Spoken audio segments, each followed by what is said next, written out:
இந்த வீடியோவும் விஜய் சேதுபதி அவர்களுக்கு தான். விஜய் சேதுபதி அவர்களே ஒருத்தரை பேசிக்கிட்டு இருக்கும்போது தொடப்பத்தை தூக்கி காட்டுறது சரியா அப்படிங்கிறத கொஞ்சம் நீங்கள் சொல்லி ஆகணும். அதாவது இந்த வீட்டில் டிசிப்ளின் டெக்கோரத்தை உருவாக்க போகிறேன் அப்படின்னு சொல்லிட்டு வந்த ஒரு நபராகிய பிரஜன் தொடப்பத்தை தூக்கி காட்டி பேசுகிறாருங்க.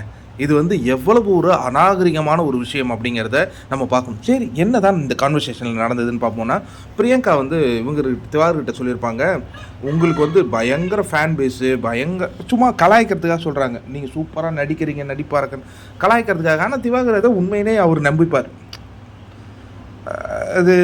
அதுதான் அவருடைய வெற்றிக்கு காரணம்னு நினைக்கிறேன்.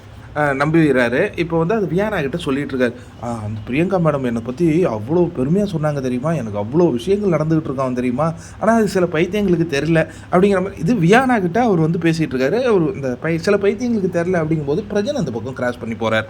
உடனே இப்போ பிரஜன் என்னென்னா, எதுவாக இருந்தாலும் முகத்துக்கு நேராக டில்லாக சொல்லணும். என்ன சொல்லுங்கள், நான் ஒன்றும் உங்களுக்கு சொல்லலைங்க, நான் வியானா கிட்ட பேசிக்கிட்டு இருக்கேங்க. வியானா என்ன சொன்னார், ஆமாம் சில பைத்தியக்காரங்கள்னார், ஆனால் அது உங்களை அவர் சொல்லலையே, அவர் ஜென்ரலாக சொல்கிறார். அப்போ நான் தானே கிராஸ் பண்ணி போகிறேன், யாரை பார்த்து பைத்தியம்னு அப்படின்னு சொல்லிட்டு அவர் ஆரம்பிச்சிட்டாருங்க. இது ஒரு மிகப்பெரிய ஃபைட்டாக மாறுகிறது. அப்போ நிறைய பேர் சொல்கிறாங்க, கெஸ்ட்டுலாம் இருக்கிறாங்க, இந்த நேரத்தில் இந்த மாதிரி பிஹேவ் பண்ணுறது சரியானு. என்னை பார்த்து பைத்தியக்காரன்னு சொன்னால் நான் கேட்காத இருப்பேனா அப்படிங்கிறானு ஒன்றி சாண்ட்ராவும் கூட இணைகிறாங்க. அதுக்கப்புறம் நிறைய பேர் வராங்க. ஆனால் வாட்டர்மெலன் எவ்வளோ பேர் வந்தாலும் பயப்படவே மாட்டேங்கிறாரு.